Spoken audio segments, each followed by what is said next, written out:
नमस्कार, बहुत स्वागत है आप सभी का हमारे इस खास बुलेटिन में। मैं हूं आपके साथ मरियम अली।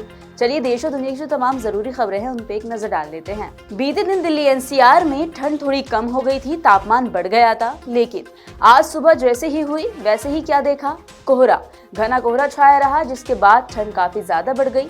ऐसे में विजिबिलिटी भी काफी कम रही। अब आने वाले दिनों में मौसम कैसा रहेगा ये जान लेते हैं।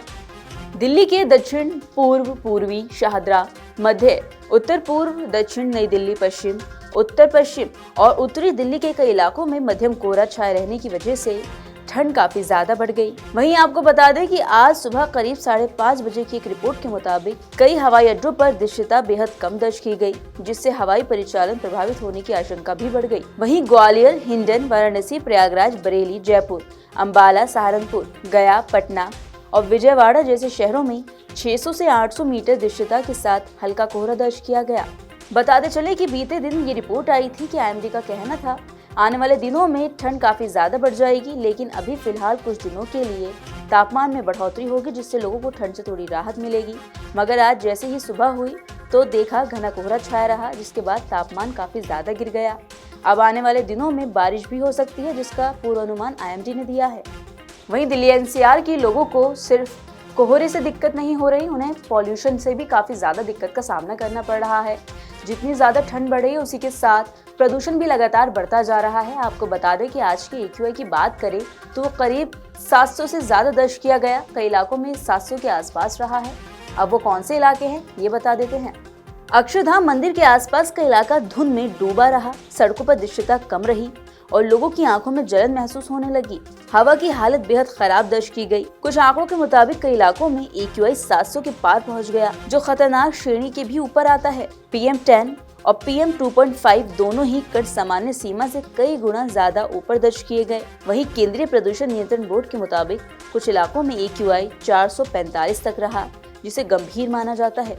राजधानी के 37 एयर मॉनिटरिंग स्टेशनों में से 32 पर प्रदूषण गंभीर स्तर पर दर्ज हुआ और 19 जगहों पर हालात मेडिकल इमरजेंसी जैसे रहे। वहीं पूर्वी दिल्ली के आनंद विहार में AQI 631 तक पहुंच गया। वहीं अशोक विहार में ये 763, बवाना में 701, रोहिणी में 613, मुंडका में 483, वजीरपुर में 743 और चांदनी चौक में ये 620 दर्ज किया गया। इसी के साथ पटपटगंज में ये 470, सोनिया विहार में 621, IT और RK पुरम जैसे इलाकों में काफी खराब दर्ज किया गया। सबसे कम AQI आयानगर में 356 दर्ज हुआ, लेकिन ये भी सुरक्षित स्तर से काफी ऊपर है। लोकसभा में नेता प्रतिपक्ष राहुल गांधी 2 दिवसीय रायबरेली के अपने संसदीय क्षेत्र में पहुंचे। वहीं आपको बता दें कि राहुल गांधी आज जनता को कई सौगातें दे सकते हैं। सांसद निधि से बनी सड़कों को जहां जनता को समर्पित करेंगे, वहीं 8 सड़कों का शिलान्यास भी करेंगे। इसके साथ ही उमरन गांव में आयोजित चौपाल में सहभाग कर शाम को वापस दिल्ली चले आएंगे। सांसद राहुल गांधी मंगलवार यानी आज की सुबह भूरेमू गेस्ट हाउस में सबसे पहले जनप्रतिनिधियों से मुलाकात कर चुके हैं। इसके साथ ही प्रतिनिधि मंडलों से बात भी की। सभी से मुलाकात करने के बाद सांसद राहुल गांधी सांसद निधि से बनकर तैयार हुई करोड़ों रुपए से बनी 31 सड़कों का भूरेमू गेस्ट हाउस में लोकार्पण कर जनता को सौंप देंगे। इन योजनाओं की सौगात के साथ ही वो ITI में स्थित राजीव गांधी स्टेडियम में यूथ स्पोर्ट एकेडमी की ओर से आयोजित प्रीमियर लीग 6 का शुभारंभ भी करेंगे। खिलाड़ियों से मुलाकात कर उनका जोश बढ़ाएंगे। कांग्रेस की ओर से चल रही मनरेगा बचाव संग्राम अभियान के तहत आयोजित देश की पहली चौपाल में वो हिस्सा भी लेंगे। इस वजह से सबकी निगाहें इस चौपाल पर टिकी हुई हैं। उधर बीते दिन जम्मू कश्मीर के CM उमर अब्दुल्ला ने केंद्रीय गृह मंत्री अमित शाह से दिल्ली में मुलाकात की। आपको बता दें दोनों नेताओं के बीच जम्मू कश्मीर के विकास को लेकर कई मुद्दों पर चर्चा हुई है। उमर अब्दुल्ला और गृह मंत्री अमित शाह में ये साल की 2026 की पहली बैठक है। जम्मू कश्मीर में आगामी 2 फरवरी से शुरू हो रहे बजट सत्र से पहले दोनों नेताओं की इस मुलाकात को स्थानीय राजनीतिक और प्रशासनिक गलियारों में अहमियत दी जा रही है। वहीं मुख्यमंत्री कार्यालय और केंद्रीय गृह मंत्री कार्यालय की ओर से इस मुलाकात के दौरान हुई चर्चा को लेकर कोई आधिकारिक बयान जारी नहीं किया गया। हालांकि CM कार्यालय से X पर सिर्फ ये जानकारी दी गई है कि दिल्ली में केंद्रीय गृह मंत्री के साथ बैठक में मुख्यमंत्री उमर अब्दुल्ला ने जम्मू कश्मीर से जुड़े मामलों पर चर्चा की। करीब 1 घंटा चली बैठक में माना जा रहा है कि दोनों नेताओं ने जम्मू कश्मीर के नागरिकों, खासकर व्यापारियों और छात्रों पर देश के विभिन्न भागों में होने वाले हमलों, जम्मू कश्मीर के बंदियों और कैदियों और जम्मू कश्मीर के लिए बाढ़ राहत पैकेज के मुद्दे पर चर्चा की है। चलिए थोड़ी जानकारी दुनिया की ले लेते हैं। अमेरिकी राष्ट्रपति डोनाल्ड ट्रंप को जब नोबेल शांति पुरस्कार नहीं मिला था तो वो नाराज हो गए थे। उनकी इस नाराजगी पर अब नॉर्वे के प्रधानमंत्री की प्रतिक्रिया सामने आई है। उन्होंने क्या कहा है ये जान लेते हैं।